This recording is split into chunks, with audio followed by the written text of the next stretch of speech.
Hi there, my name is David Harris. I've been an interior, exterior, commercial, and residential painter for the last 11 years. Today we're going to talk about some tips for surface preparation for the interior of a household. Whenever you're painting anything, the best thing you can do for yourself is to prepare an area before you paint it. Most do-it-yourselfers are going to be painting it on the weekend or on their days off. And so a lot of these things are something that you can do in your spare time, while you're waiting for something in the microwave, just to make your life easier when you finally do get to painting. Some of the things you can do to help speed along your painting process are, removing outlet covers, removing switch covers, removing a railing where applicable if you can. Another thing you're going to want to do is remove vent covers. And anything else that you're going to not want to get paint on, basically. Well, right before you paint, what you're going to want to do is go over the surface that you plan to paint and inspect it for imperfections, abnormalities, or anything that makes it look less than ideal. This wall is really rough, so there's going to be lots of different things that you're going to have to do to prep this wall to make sure that it's suitable.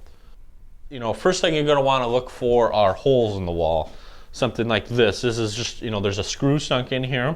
And what you're going to want to do is you're going to want to take some spackle paste and go over this screw with the spackle paste just to kind of fill it in and make it level so that the wall is uniform and flat.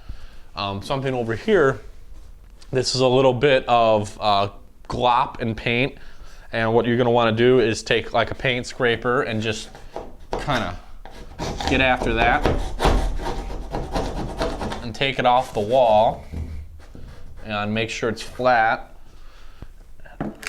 Nice thing you're going to want to do after that, take just a little quick sanding block and just go over it a few times. Right before you paint, what you're going to want to do is lay down a primer. And primers are really very important for painting.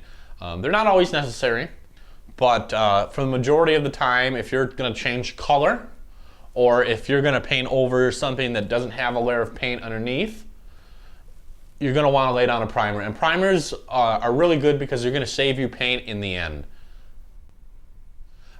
Good primer is going to make your paint job more uniform in the end. It's going to make it look nicer. But most importantly, it's also going to prevent peeling and cracking and just a lot of other undesirable things that we don't want to find when we're painting.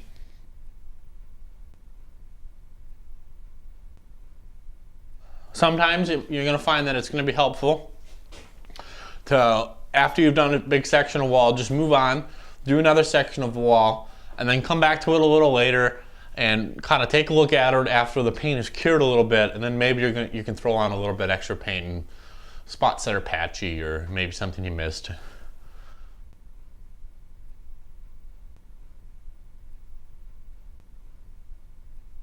My name is Dave Harris. I'd like to thank you for joining me today, and that is how you prep an interior surface for painting.